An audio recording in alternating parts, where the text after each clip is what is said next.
Yo, partnership alert, partnership alert, partnership alert. Living Corporate has a partnership with LinkedIn Learning, an American massive open online course provider that provides video courses taught by industry experts across a wide array of subjects.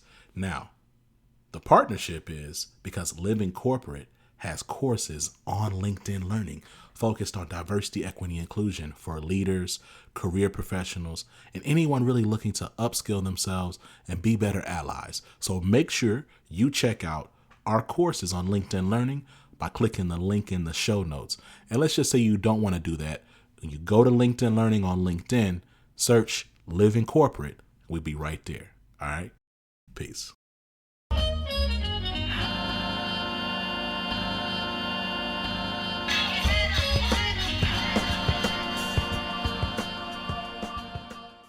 Hey everybody, this is See It to Be It, the Wednesday podcast from Living Corporate. Living Corporate is a digital media network that centers and amplifies Black and Brown people at work. My name is Amy C. Waninger, and I'm the host of See It to Be It. When I was growing up in rural southern Indiana, I didn't know people who went to college or who worked in professional roles. I didn't know what those jobs looked like or how to break into them. In a lot of cases, I didn't even know those jobs existed. But this show isn't about me, it's about my guests. Every week, I bring you career stories from everyday role models in jobs you may not know exist. More importantly, the folks I interview share their perspectives as Black and Brown professionals in jobs and environments where they may be the only. My guest today is Bethany Wilkinson. She's the author of a new book called The Diversity Gap and host of the Diversity Gap podcast. I think you're really going to enjoy this conversation. But before we get to the interview, we're going to tap in with Tristan for some career advice.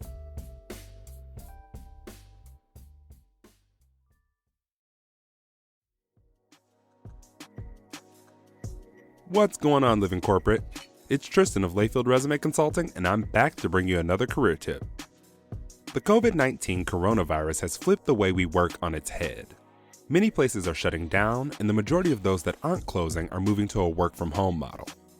Transitioning to working from home can prove to be a much more difficult task than you may think, so I wanted to provide a few tips to help you be as productive as possible during this time. Number 1, create a morning routine. Since you're going to be living and working in the same place for some time, setting a morning routine can help you get into the mindset to work. Also, still get dressed. As much as I'd love to be lounging around in sweatpants, I found that when I first began working from home, I would have a much harder time staying focused if I was in my chill attire. After some time, you may be able to get a little lax on that. Number 2, set a schedule. During this time, structure is going to be your best friend. Set a designated work times and be sure to discuss these times with everyone in your household so you're on the same page and you can try to get work done uninterrupted. Sometimes it's really hard to break yourself away from work when you aren't in the office setting, so be sure to schedule breaks throughout the day. And this includes lunch. Take the time to eat, go for a walk, do an activity to decompress, whatever you want to do, just don't skip it. Number 3, set up a designated space to work. Like I said in number 1, you'll be living and working in the same space. It's best to try to separate social and rest areas from workspaces to get you mentally prepared to work and not tempted to nap. Set up your space in a way to mimic your standard workflow when you're in the office to help boost your productivity. Number 4, avoid TV. No, seriously, I know it's tempting, but you'll more than likely get sucked in and productivity will be low. Save it for breaks and really after you're done for the day. Number 5, mute your phone on conference and video calls when you're not speaking. No one wants to hear background noise, you randomly burping, or screaming at your kid, "Get down from there." This makes sure you're not a disruption on the call and that you don't embarrass yourself. Number 6, use headphones when video conferencing. It's usually easier for people to hear you, for you to hear them, and it stops feedback when you unmute your mic to speak. Number 7, get coffee and snacks. A lot of people who work in offices are used to coffee and snacks being readily available, like that cake in the break room. So when you're doing your shopping, be sure to include these on your list to keep you motivated throughout the day. Number 8, speak up more than you normally would in meetings. Since you're not physically present, you'll want to make your presence known by being a bit more vocal than you normally would. Talk a bit more on conference calls. Check in a bit more via Slack or email. Let your leadership know you're showing up during this time and getting the work done. But don't confuse that with continually checking in or being overbearing on calls. There's a balance. Just try to find yours. Number 9, when you sign off, actually sign off. It's really easy to get sucked into working long hours when you work from home, especially since we're all social distancing and there's not much going on. During this time, it's essential that you create space for yourself to decompress, relax, and turn off work-related notifications like Slack, email, and other work-related apps. I hope these tips help you create a sense of normalcy during this time to help you get a bit more focused and productive while working from home. This tip was brought to you by Tristan of Layfield Resume Consulting. You can check us out on Twitter, Instagram, and Facebook at Layfield Resume, or connect with me, Tristan Layfield, on LinkedIn.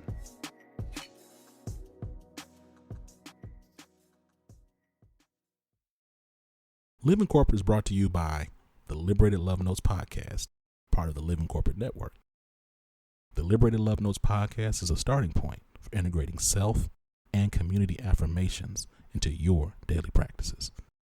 The Liberated Love Notes podcast center the experience of Black folks existing in white systems and speaks to overcoming imposter syndrome, disrupting injected and internalized forms of oppression, embodying an abundance mindset, and building a healthy racial identity. Check out Liberated Love Notes podcast wherever you listen to podcasts, hosted by Bethany Janae Harris. Welcome back to See It to Be It. My guest today is Bethany Wilkinson.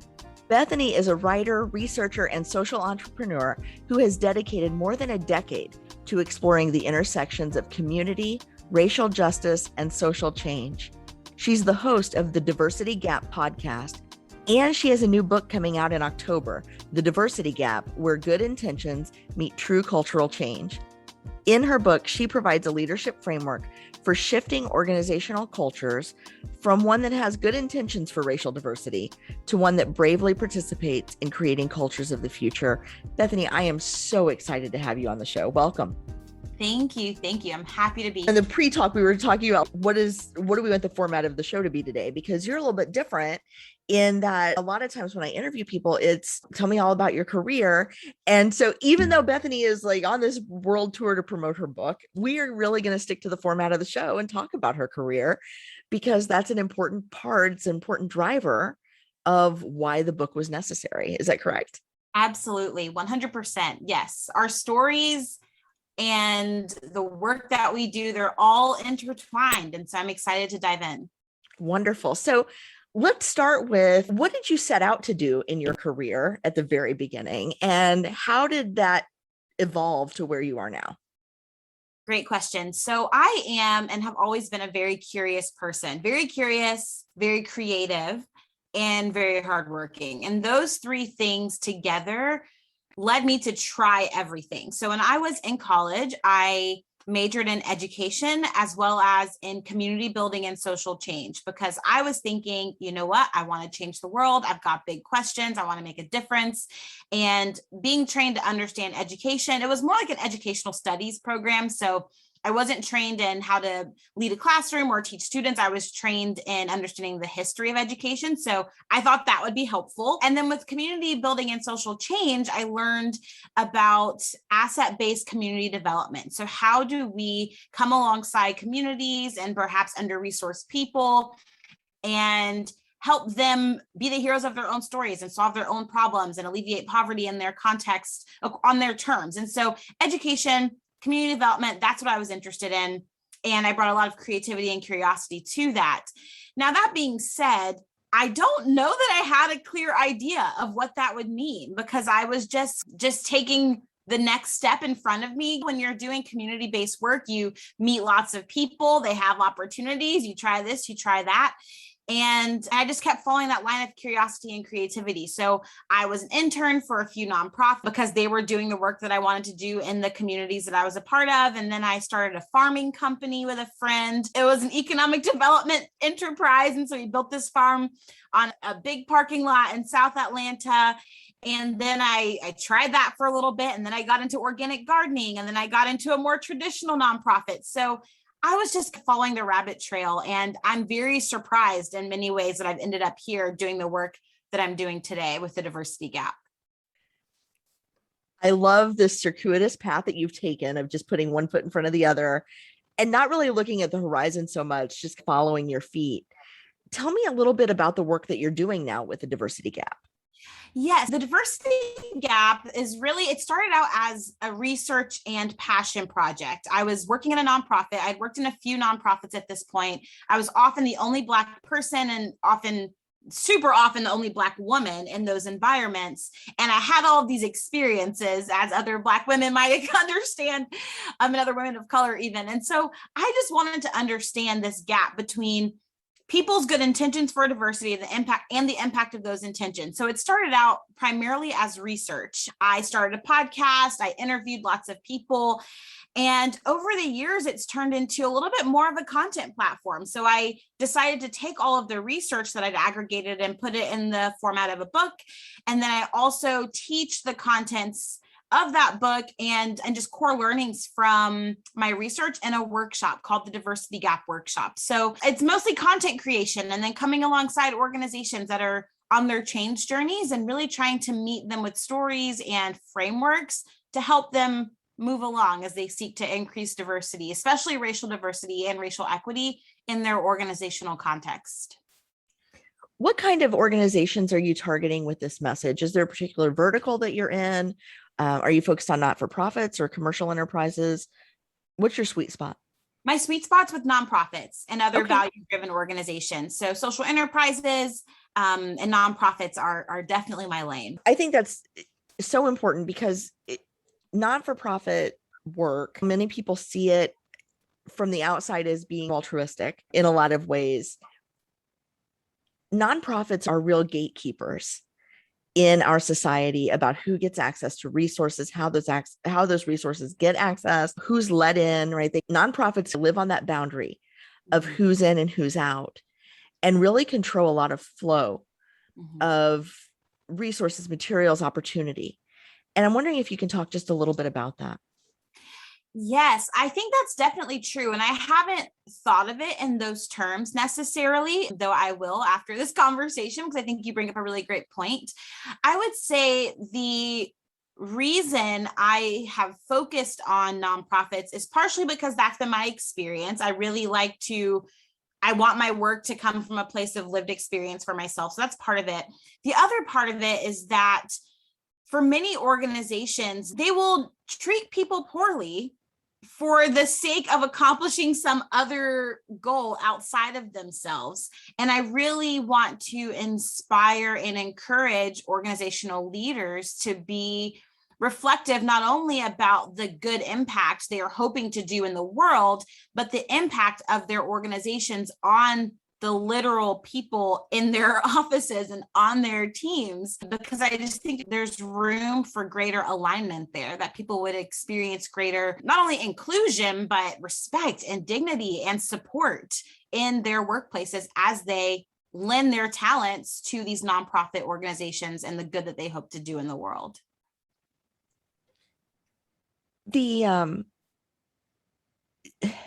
This notion of what we represent on the outside, right? What our mission is versus how we live internally. We are seeing crop up in a lot of areas, not just in not-for-profits, but in business settings, in schools. And I think in a lot of cases, to your point about intentions, right? Let me back up. A lot of people don't set out to be performative, right? Some people absolutely do. What do you think? Why do you think it's so hard for people to align their internal culture with their external mission or their stated external mission? So many reasons. The first thing that came to mind was that I think people are moving too quickly. I think they actually are moving too fast to stop and think and to bring to bear the level of reflection that's needed. I think that there are few incentives to slow down and to do that work. If you are raising lots of money and you're building this great network and people are celebrating you, the idea that you would have to step back and slow down and maybe change some things might be threatening to your ego, but definitely to the status quo. I think that's a reason there's the misalignment. I also think that many organizations don't have effective feedback loops through which to learn about the impact of their culture on their employees. And I think that when there are power imbalances involved, you have maybe a majority white C-suite or board, and then most of the BIPOC are in entry-level positions. If that's the case, it's really hard to get the feedback that you need, or to believe the feedback, or to find it credible if it's people who are new to your team, if they're younger on the age spectrum. There are all sorts of things in people's minds that keep them from believing, hey, maybe there's something wrong in our culture here. And then because of the power dynamics, it's hard for young BIPOC to be honest about their experience, because it's hard to tell the truth when someone's signing your paycheck at the end of the week. And so I think there are lots of factors that create that misalignment. Thankfully, I would say over the last few years, because there has been more amplification around accountability and transparency, I think that some of those barriers are being eroded, if that's the right word. But for many organizations, they still have to stop and listen. You still have to have a posture of willingness and openness to listening to tough feedback if you're going to start to change things. And for many folks, I think it's just too vulnerable, or it costs too much to be that honest. That phrase, it's hard to be honest with somebody signing your paycheck. That is a whole sermon in and of itself, because every single one of us, I think, would say, yes, we're very principled, right? But there are very few of us who, when it's our livelihood, when it's our financial future, when it's our personal safety, will actually say what needs to be said. And the further that distance between where I am and the person that I'm talking to in terms of power, the harder those conversations are to have. I was talking with a gentleman this morning. It was really funny. He works with CIOs and CTOs, so technology executives, primarily in tech companies or in companies that are very tech reliant. And he said one of his clients was talking about, she really wants to get back in the office. She's a CEO. She really wants to get back in the office because she really misses the conversations that she had in the office. She could stop by somebody's desk and chat with them about, how's your family and is your dog okay and whatever. And I stopped him in that moment. He said, yeah, we're having a big conversation about this next week. And I said, that's fascinating. Another aspect of that is that's a very white perspective to have about being back in the office. And if you're going to have that conversation, can you please make note that 97% of Black people don't want to be in the office, because the CEO walking up to their desk requires so much in terms of code switching and fear and calculation around what to say and how to say it and how to be and how to show up in that moment. That can ruin their whole week or their whole career if they misjudge. Mm-hmm. And he's a great guy, but he doesn't always see all of the different perspectives on this. And he said, that's fascinating. And I hadn't thought of that. And yes, I will bring that up. And I think some of these things that we can take for granted, especially as leaders in organizations, the ability to walk up and interrupt somebody's work is a privilege, right? Mm-hmm. The ability to walk up and interrupt somebody's work and expect them to tell us what we want to hear is a ridiculous amount of privilege. And leaders want to believe like I'm connecting with my people when I do this. But sometimes that just doing that is violence, right? Mm-hmm. Yeah, absolutely. I think it's helpful to hear you describe that. I haven't worked in an office in a long time. And when I think back to my last season of working in an office, I don't think I had the perspective that you just gave. I just knew that I was feeling overwhelmed and exhausted by these interactions. And so hearing you lay that out, I'm like, oh, that's why. That makes a lot of sense. And I also think, and you saying that's a very white thing to do, I'm thinking about just how different cultures approach power distance in general. I know for me and the Black culture that I was raised in, like power distance is real. Yes, no, yes, sir, no, sir. Yes, ma'am, no, ma'am. Mr., Mrs. It's always very clear, like there is distance and that distance is to be respected. And I do think in white culture, sometimes that distance is flattened in some ways, but not in other ways when it comes to authority or decision-making or financial resources. It's very interesting. You have me thinking all sorts of things now. That's awesome. This notion of power difference. And I think it's interesting you say like it can collapse in white environments. That collapse is very conditional. And it's very conditional upon playing by the rules of the collapse. Mm-hmm. And if you get comfortable and violate those rules, the consequences will be severe, to quote that creepy lady in Harry Potter. And so it's no wonder to me that it's exhausting for people. It's exhausting for me, and I'm white, to try to figure out like, where is that line, and your friends aren't always your friends, and how do you navigate that? How do you see this coming up in non-for-profits and the way people interact, not just within the organization, but with the communities that they serve? Yes. Great question. So I actually wrote about this in my book. And one of the ways I do see it come up in nonprofit organizations, both internal and external to them, is the use of the language of family. And so there's can be this idea that, oh, we're a team, we're all a family, we're all in this together.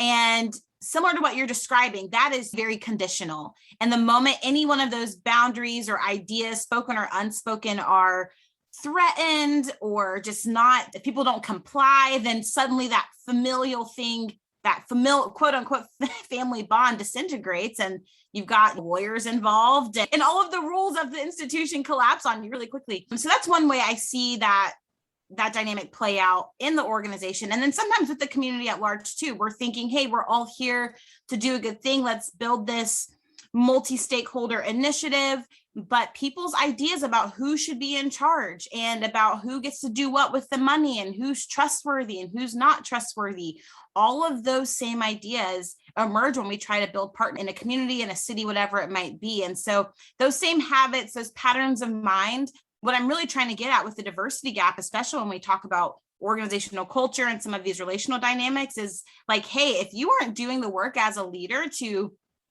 pay attention to how these things show up in your body and your leadership and the way that you were perhaps trained to lead, if you're not doing the work, then you're probably causing harm, not only internally, but in terms of your impact.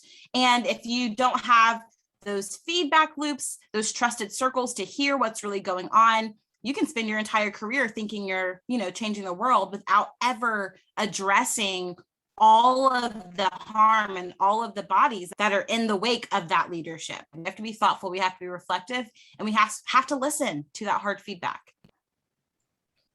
I want to go back to, you mentioned boards. And I think I can tell by your face that you know where I'm going with this. Boards are so problematic, right?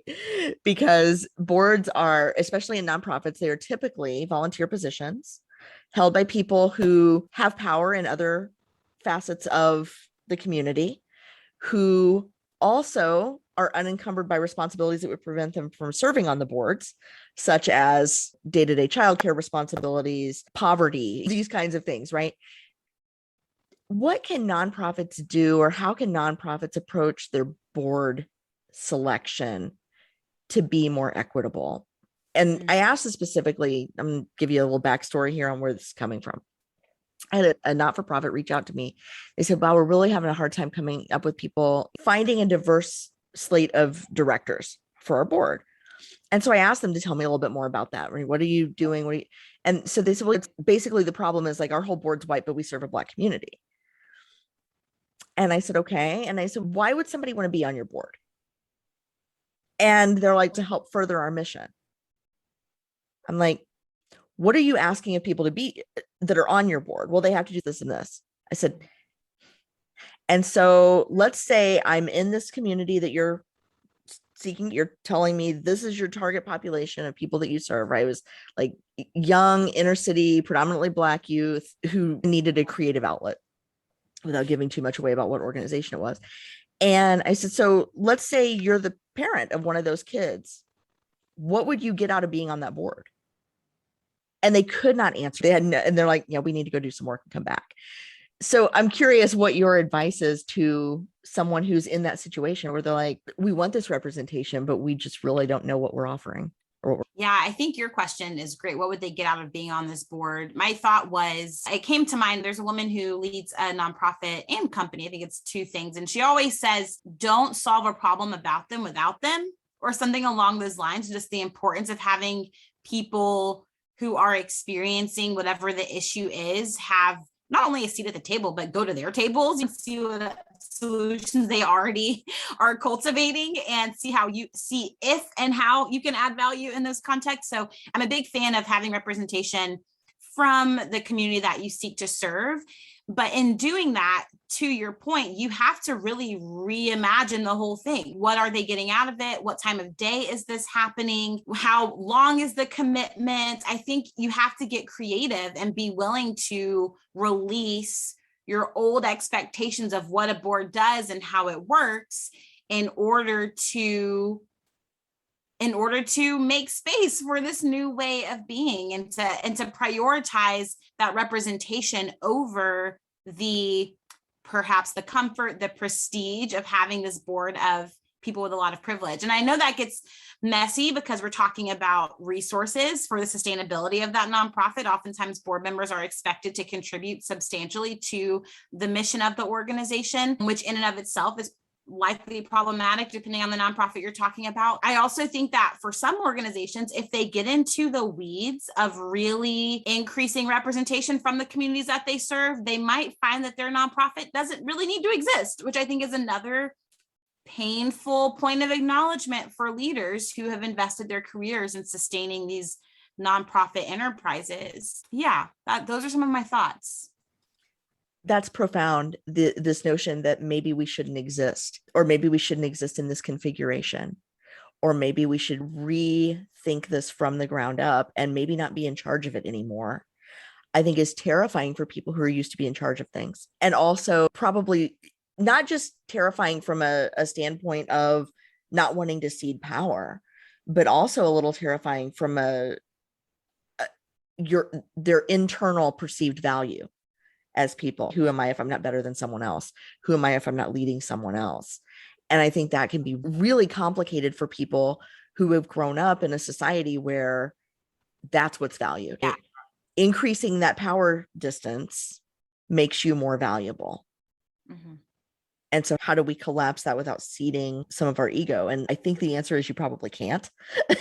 Right. You probably have to go to therapy and be folded into a community that can help you reimagine what it means for you to be you, which is difficult work. But I also think of myself and other Black women who tends to be, that's a lot of my community. Like that's work that we have as we're navigating what it means for us to show up in our work and in these workplaces and dealing with harm and trauma and microaggressions and all of these things. We're having to go to those places, to our communities, to therapy, we have to heal too. And so I know that language kind of shifts from organizational life, but I'm just thinking we have to heal from some of these things if we're ever going to experience greater freedom, greater liberation, more joy in our cross-racial, cross-cultural relationships. I think it's possible, but those who have been groomed to be in positions of quote unquote power and for whom that's all they know, yes, it's a journey. It's a journey to really upend some of that. But I do think in my heart, I believe that there is freedom and joy to be found there if people will go on that journey. Bethany, I want to thank you for your time today. This has been absolutely just fantastic conversation. I hope you feel that way too. I do. This has been fun. Real quick, let's talk about your book. When does it come out? It comes out on October 12th. So we are just a couple of weeks away. And tell me the full title again. It's called The Diversity Gap, Where Good Intentions Meet True Cultural Change. And I hope everybody will rush right out and pick up a copy of the book. I know I will. For those of you who work in nonprofits, or maybe you have a loved one who works in a nonprofit, or maybe you're trying to get on one of those boards, be a great read, great primer for that work. Bethany, thank you so much. Where can people reach you if they want to work with you directly? Yes, you can find me at www.thediversitygap.com. Everything is there. We have a big workshop coming up this November where we're going to be diving into racial identity and organizational culture and our histories and our stories. I'm really excited about that. So if you're looking just to want to test things out and be a part of this community as we are trying to change our little corners of the world, we'd love to have you at that workshop. And it's all at thediversitygap.com.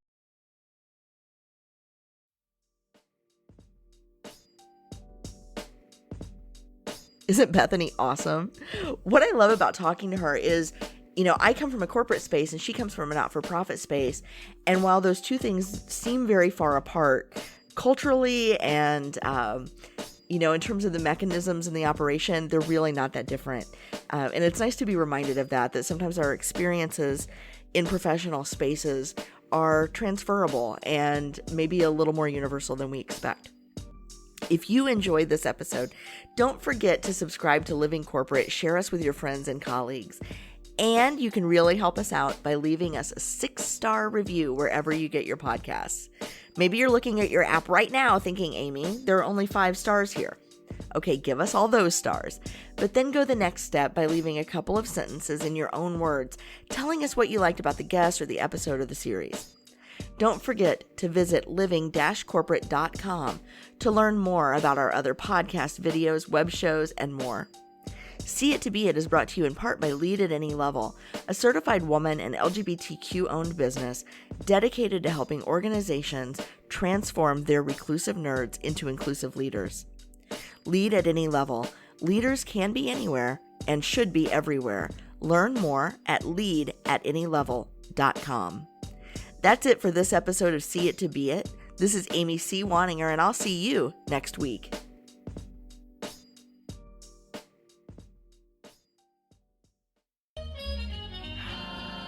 Living Corporate is a podcast by Living Corporate LLC. Our logo was designed by David Dawkins. Our theme music was produced by Ken Brown. Additional music production by Antoine Franklin for Musical Elevation. Post-production is handled by Jeremy Jackson. Got a topic suggestion? Email us at livingcorporatepodcast@gmail.com. You can find us online on Twitter, Facebook, Instagram, and living-corporate.com. Thanks for listening. Stay tuned.